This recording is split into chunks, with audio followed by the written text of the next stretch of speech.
तो आज देखते हैं कि what is capillary action. Capillary action मतलब क्या है? द फिनोमेना ऑफ राइज और fall of liquid, rise or fall of liquid inside a capillary tube is called capillary action या capillarity। हमने अर्लियर देखा कैपिलरी ट्यूब क्या होता है, तो जो ट्यूब का डायमीटर वेरी लेस होता है एंड दोनों साइड से ओपन होता है, टॉप से भी ओपन है, बॉटम से भी ओपन है, एंड ये ट्यूब का डायमीटर वेरी लेस है, तो ऐसे ट्यूब को कैपिलरी ट्यूब कहते हैं। तो ये कैपिलरी ट्यूब में जब लिक्विड राइज करता है या फॉल होता है compare to the liquid in the tank, tank में जो लिक्विड है उसके कंपैरिजन में ट्यूब में जो लिक्विड राइज होता है तो उसको कैपिलरी राइज कहते हैं, या ट्यूब में लिक्विड फॉल होता है तो कैपिलरी फॉल बोलते हैं। Okay, so this is the rise of liquid. Tank में जो लिक्विड है उसके कंपैरिजन में ये ट्यूब में जो लिक्विड है राइज हो रहा है बाय डिस्टेंस h, तो this is rise of liquid. Second case में टैंक में जो लिक्विड है उसके कंपैरिजन में ट्यूब में जो लिक्विड है वो नीचे है, तो जितना डिस्टेंस नीचे है that is called as fall of liquid. तो जब लिक्विड राइज होता है ट्यूब में, यानी कि liquid wets the surface, liquid जो है सरफेस को वेट करता है, इसीलिए इस केस में लिक्विड ट्यूब में राइज कर रहा है। तो ये ट्यूब का जो ग्लास एंड ये लिक्विड, ये दोनों में जो है adhesive force is greater. Adhesive force जब ज़्यादा होता है एंड कोहेसिव फोर्स कम होता है। कोहेसिव फोर्स मतलब ये लिक्विड के दो मॉलिक्यूल के बीच में जो फोर्स ऑफ अट्रैक्शन है उसे कोहेसिव फोर्स कहते हैं, एंड लिक्विड का मॉलिक्यूल एंड ये ग्लास का मॉलिक्यूल, इसमें जो फोर्स ऑफ अट्रैक्शन है that is called adhesive force. तो जब adhesive force is greater then cohesive force तो कॉन्केव मेनिस्कस फॉर्म होता है। तो ग्लास के जो मॉलिक्यूल है वो पेरिफेरी में है एंड लिक्विड के मॉलिक्यूल जो है अंदर है। कोहेसिव फोर्स जो है कम है, लिक्विड के दो मॉलिक्यूल में जो फोर्स है कोहेसिव फोर्स कम है, लेकिन लिक्विड एंड ग्लास के मॉलिक्यूल में जो फोर्स है that is adhesive force greater है। इसलिए ये लिक्विड के मॉलिक्यूल जो है जो पेरिफेरी में है वो ऊपर चले जाते हैं, एंड ऊपर चले जाने के बाद ऐसा ये कॉन्केव मेनिस्कस फॉर्म होता है। जो सेंटर में लिक्विड के मॉलिक्यूल है उनके कांटेक्ट में सॉलिड ग्लास के मॉलिक्यूल नहीं है, इसलिए वो नीचे रहते हैं। ओके, तो जब लिक्विड वेट करता है या जब एडेसिव फोर्स कोहेसिव फोर्स से ज़्यादा रहता है तब कॉन्केव मेनिस्कस फॉर्म होता है। कॉन्केव मेनिस्कस में एंगल ऑफ कांटेक्ट जो है एक्यूट होता है, यानी कि angle of contact is always less than 90 degree. Second case देखते हैं। यहाँ पे जो ग्लास ट्यूब है यहाँ एंड टैंक है, टैंक में जो लिक्विड का लेवल है एंड ट्यूब में जो लिक्विड का लेवल है, ट्यूब में लिक्विड का लेवल लेस है कंपेयर टू द टैंक, तो this is called fall of liquid. तो ये कब होता है? जब liquid does not wet the surface, surface को वेट नहीं करता है लिक्विड। क्यों नहीं करता है? Because cohesive force is greater than adhesive force. इस केस में cohesive force is greater, adhesive force is less, इसकी वजह से लिक्विड जो है वेट नहीं करता है सॉलिड सरफेस को।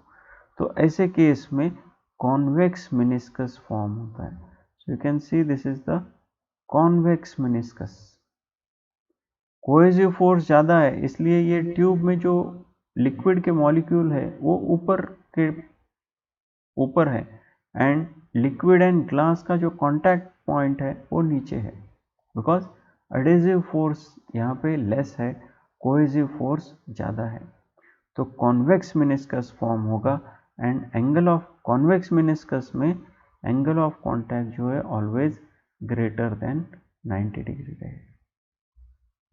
कॉन्केव मिनिस्कस है तो angle of contact less than 90, convex meniscus है तो angle of contact greater than 90 degree. Concave meniscus कब होगा? जब adhesive force is greater then cohesive force. Convex meniscus कब होगा? जब cohesive force is greater than adhesive force. जो भी लिक्विड ये ट्यूब में राइज हो रहा है या फॉल हो रहा है, that is called as a capillary action. Rise और fall of liquid in a capillary tube is called capillarity या कैपिलरी एक्शन। ये कितना राइज होगा या कितना फॉल होगा, हाउ टू फाइंड आउट? कितना राइज होगा कितना फॉल होगा, it is given by this equation. क्या इक्वेशन है? H equal to 2t cos theta divided by r rho g। So this is an important equation. Liquid जो है tube में कितना राइज होगा या कितना फॉल होगा is given by this equation H equal to 2t cos theta divided by r rho g।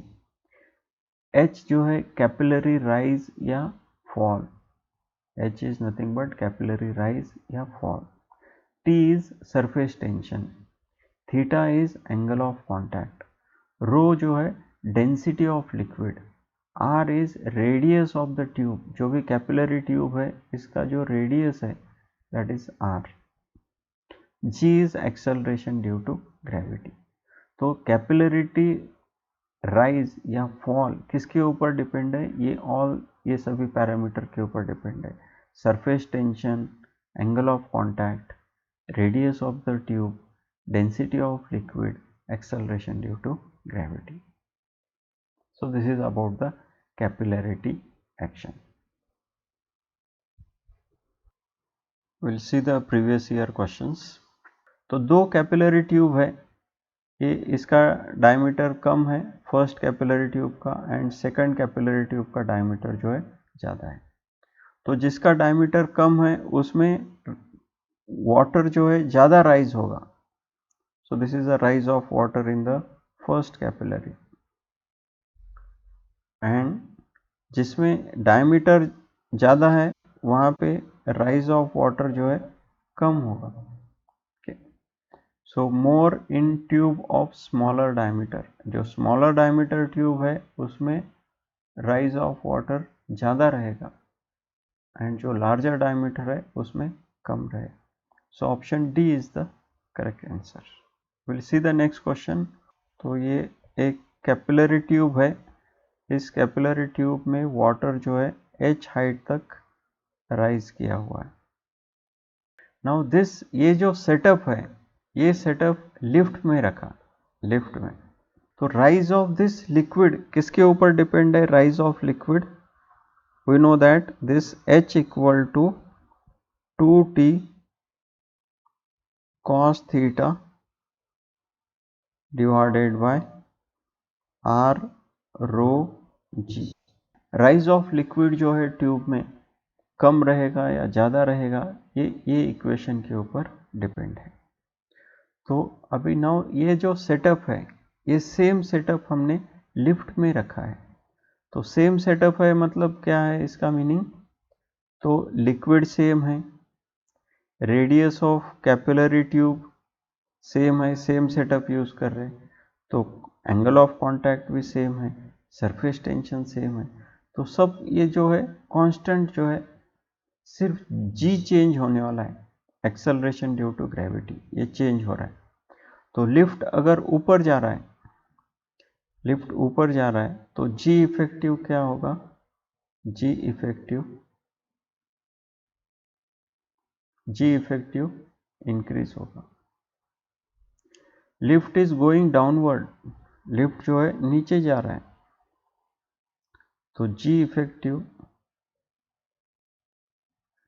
Effective decrease होगा। तो जब जी डिक्रीज होगा तो एच क्या होगा? H will increase because H is inversely proportional to G. H जो है inversely proportional है जी के साथ में। अगर जी डिक्रीज हो रहा है तो एच का वैल्यू इंक्रीज होगा। तो option C is the correct answer. In a lift going downward, जब लिफ्ट नीचे जा रहा होगा तो एच जो है इंक्रीज होगा। Option C is correct answer. Will see the next question. तो यहाँ पे जो लिक्विड है ये राइज कर रहे हैं। यहाँ पे लिक्विड जो है ये ट्यूब में राइज हो रहा है। कितना है rise of liquid? This is, ये जो है राइज ऑफ लिक्विड जो है फर्स्ट ट्यूब है। Suppose this is the tube number 1, तो rise of liquid is H1। कितना है? 1.8 centimetre. Suppose this is a capillary tube A है and this is capillary tube B है।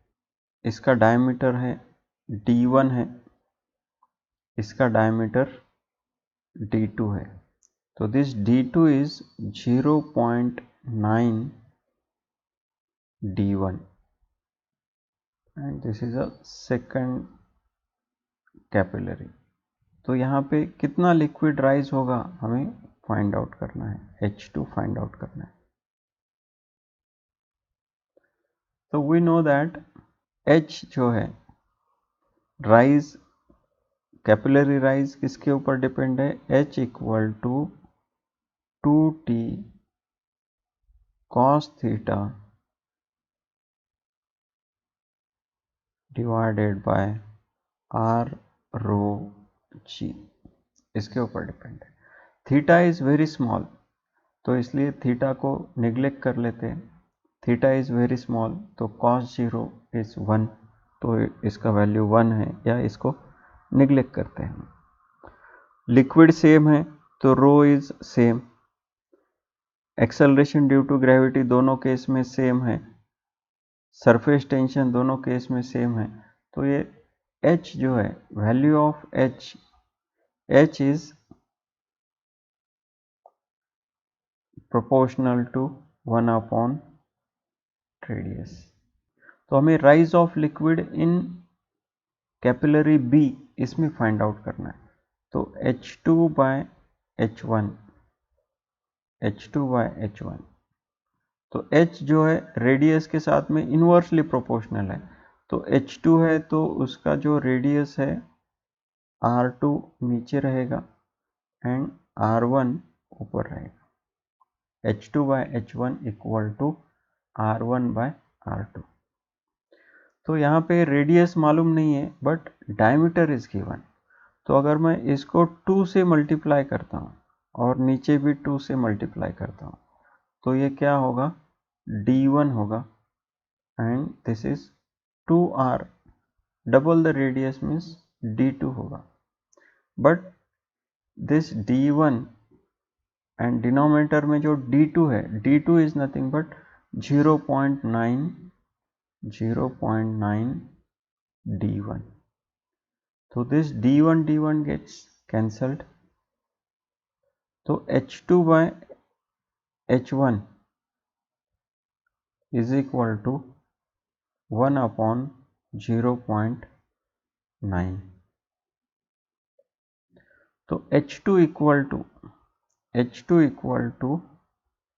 H1, तो H1 इधर गया, H1 डिवाइडेड बाय 0.9। H1 कितना है? H1 इज 1.8 सेंटीमीटर, तो ये 1.8 डिवाइडेड बाय 0.9। तो ये दोनों पॉइंट जो है निकल गए, ऊपर भी पॉइंट है नीचे भी पॉइंट है एक डिजिट के बाद में, तो निकल गए। 18 divided by 9, so this is 9 two ज़ा 18, तो 2 सेंटीमीटर। तो rise of liquid in capillary B is 2 centimetre. So option C is the correct answer. Will see the next question.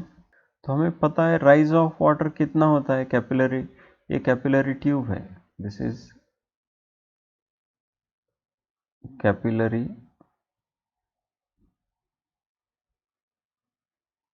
Tube है। तो इसमें जो राइज ऑफ वाटर है, water rise हो रहा है इसमें, so this rise of water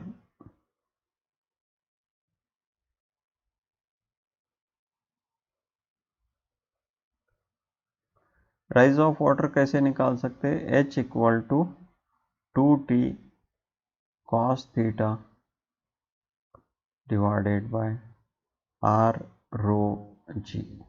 तो किसके ऊपर डिपेंड है ये, surface tension, angle of contact, radius. तो अभी इसमें क्या कर रहे हैं कि मेटल वायर इज इंसर्टेड, इसमें जो है एक मेटल वायर जो है इंसर्ट किया है, metal wire is inserted into this capillary. तो मेटल वायर इंसर्ट करने के बाद में क्या होगा, इसका रेडियस जो है डिक्रीज होगा। पहले मेटल वायर नहीं था इसमें, तो तब का जो रेडियस है या डायमीटर है कैपिलरी ट्यूब का, एंड जब मेटल वायर इंसर्ट करने के बाद में जो उसका अंदर का जो रेडियस है या डायमीटर है वो रिड्यूस हो जाता है। तो दिस रेडियस रिड्यूस होता है, मेटल वायर नहीं है तो इस इक्वेशन से निकाल सकते हैं। अगर मेटल वायर है इसमें, मेटल वायर इंसर्ट किया है तो इसका रेडियस कम होगा। ओके, तो कम होगा मतलब this is the equation 2t divided by capital R minus small r। Suppose ये ट्यूब का जो रेडियस है कैपिटल R है, मेटल वायर का जो रेडियस है स्मॉल r है, मेटल वायर का जो रेडियस है स्मॉल r है, तो इसका करेक्ट ऑप्शन इज ऑप्शन सी।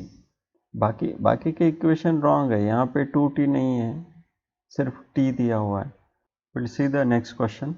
तो यहाँ पे दो कैपिलरी ट्यूब है, this is the first capillary tube and this is second.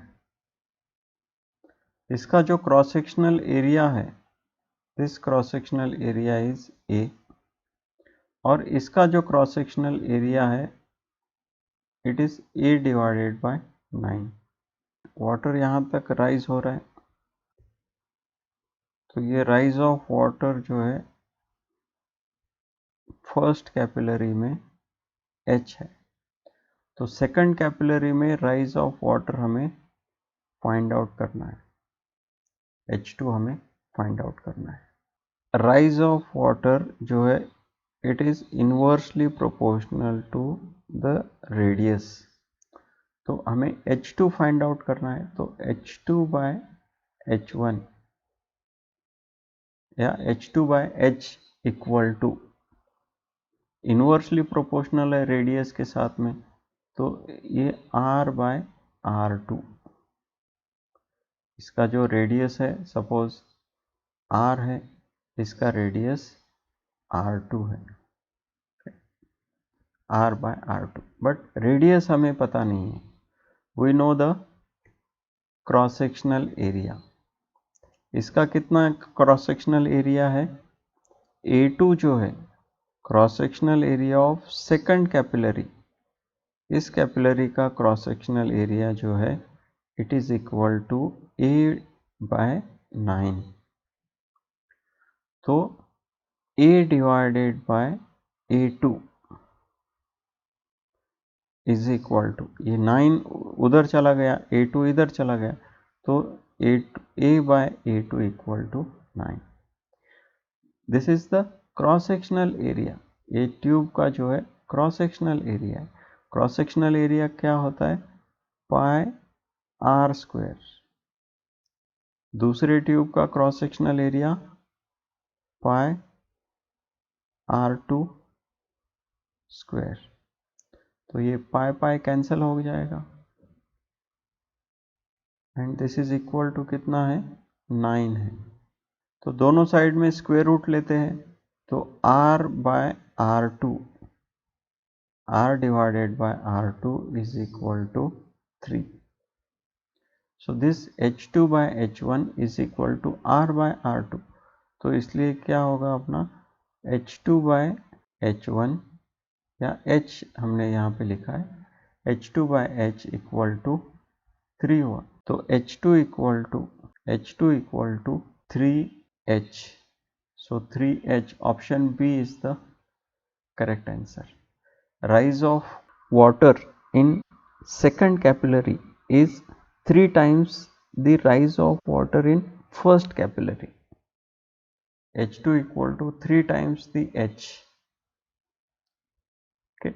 पहले कैपिलरी में जितना राइज है उसके 3 टाइम्स इसमें राइज होगा, बिकॉज इसका जो रेडियस है बहुत कम है. ओके, कैपिलरी ट्यूब का रेडियस रिड्यूस हो जाता है तो उसमें राइज ऑफ लिक्विड ज़्यादा होता है. तो option B is the correct answer. Will see the next question. ये क्वेश्चन भी सेम है प्रीवियस क्वेश्चन के इसमें. So there are 2 capillary tubes. एक का रेडियस या क्रॉस सेक्शन ज़्यादा है, दूसरे का कम है. सो दिस इज से first capillary tube, this is second capillary tube. Okay, इसका राइज ऑफ वाटर जो है this is H1 equal to 3 centimetre है एंड हमें H2 फाइंड आउट करना है. H2 हमें फाइंड आउट करना है. तो क्या दिया हुआ है, इसका जो रेडियस है R1 है, क्रॉस सेक्शनल एरिया A1 है. इसका रेडियस जो है R2 है, क्रॉस सेक्शनल एरिया A2 है. So this A2 is A1 by 9. So this is similar to the previous example. Previous example में हमने देखा H2 by H1 is equal to R1 by R2 and this is equal to 3 आया था. Same data है earlier example में. तो H2 equal to 3H1. तो अभी इस केस में H1 इज गिवन, तो H1 कितना है, 3 है, तो 3 इंटू 3 9. तो H2 इक्वल टू 9 सेंटीमीटर. तो option B is the correct answer. Rise of liquid in second capillary is 9 centimetre. Will see the next question. तो यहाँ पे 2 कैपिलरी है. Suppose this is a first capillary, this is second capillary. इसका radius है R1, cross sectional area जो है A है. इसका रेडियस है R2, cross sectional area suppose A2 है. लिक्विड जो है राइज कर रहा है ये कैपिलरी ट्यूब में. फर्स्ट कैपिलरी में लिक्विड राइज कर रहा है. कहाँ तक राइज कर रहा है, 15 मिलीमीटर. तो ये जो राइज ऑफ लिक्विड है H इक्वल टू 15 मिलीमीटर. तो ये जो सेकंड कैपिलरी है इसका जो क्रॉस सेक्शनल एरिया है ये पहले कैपिलरी के से 3 से डिवाइड किया हुआ है. हमें क्या फाइंड आउट करना है, H2 फाइंड आउट करना है. This H2 we have to find out. तो H2 by H1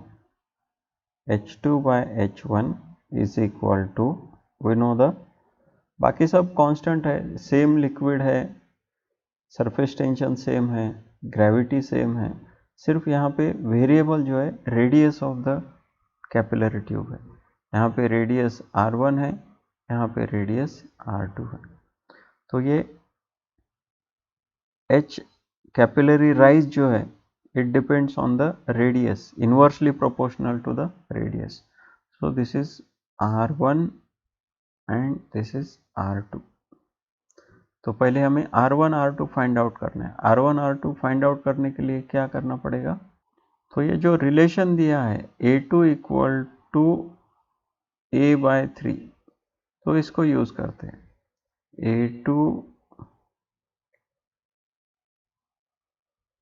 A2 equal to A divided by 3.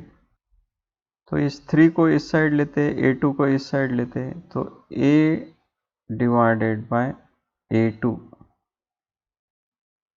is equal to 3। ए क्या होता है? क्रॉस सेक्शनल एरिया है ये ट्यूब का, ये ट्यूब जो है इसके क्रॉस सेक्शनल एरिया है।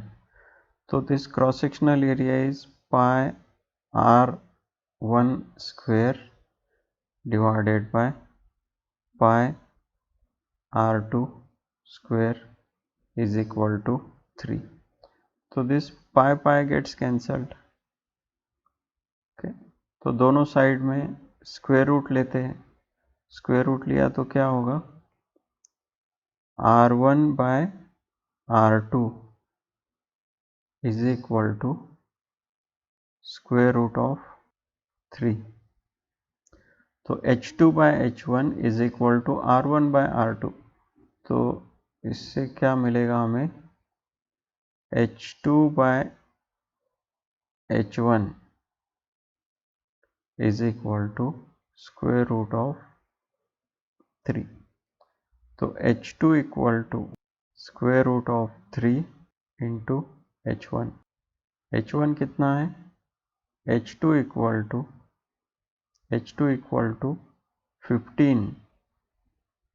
15 into square root of 3, 15 into square root of 3। This is in millimetre, ये मिलीमीटर में दिया हुआ है। तो h2 equal to 15 into 10 to the power -3। Millimetre का मीटर में करना है तो डिवाइड बाय 1000 यानी कि 10 to the power -3 into square root of 3। तो option D is the correct answer. This is in metre. Option D is the correct answer. 15 into square root of 3 into 10 to the power -3 meter. We'll see the next question. So this question is also similar to the previous one. तो यहाँ पे दो capillary tube है। This is first capillary tube, this is second capillary tube. पहले capillary tube में जो rise of liquid है it is H1 equal to 2.2 centimetre है। इसका रेडियस है R1, cross sectional area A1 है। सेकंड कैपिलरी ट्यूब का जो क्रॉस सेक्शनल एरिया है ये 1/4 है उसके फर्स्ट के। तो इसका R2 है and A2 cross sectional area A2 जो है इट इज A1 बाय 4 है, A1 बाय 4। अर्लियर एग्जाम्पल में हमने देखा ये A1 बाय 9 था। Okay, H2 by H1, H2 by H1 is equal to R1 by R2, R1 by R2। तो अभी R1 R2 हमें पता नहीं है बट क्रॉस सेक्शनल एरिया हमें पता है। तो इस क्रॉस सेक्शनल एरिया को यूज़ करना है। तो यहाँ से क्या मिलेगा हमें? A1 bye A2 is equal to 4। तो A1 मतलब pi R1 square, A2 is pi R2 square is equal to 4। तो ये पाई कैंसिल हो गया, दोनों साइड में स्क्वायर रूट लेते हैं। तो R1 divided by R2 is equal to 2। तो ये दिस इज इक्वल टू 2। तो H2 इक्वल टू क्या मिल गया हमें?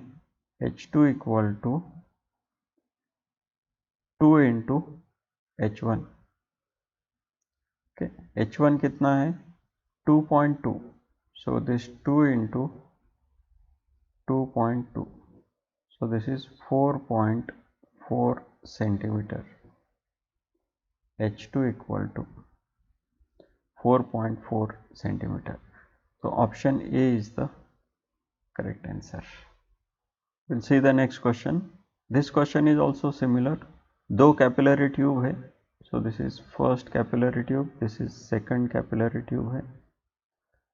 इसका राइज ऑफ लिक्विड जो है राइज कर रहा है यहाँ पे, so rise of liquid in first capillary is, suppose this is H, इसका रेडियस है R1, इसका रेडियस जो है R2 है। So radius of second capillary जो है it is equal to R1/3। Second capillary tube का जो रेडियस है फर्स्ट कैपिलरी के 1/3 है। Okay,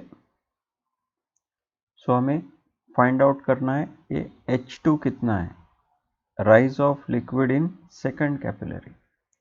So we know that H2 by H is equal to H2 by H equal to this is R by R2 या R1 by R2। तो यहाँ से हमें R1 by R2 मिलेगा, R1 by R2 is 3, ये R2 इधर गया तो R1 by R2 is 3, तो H2 equal to 3H। तो H कितना है, so H is not given, so H2 is equal to 3H। Option C is the correct answer.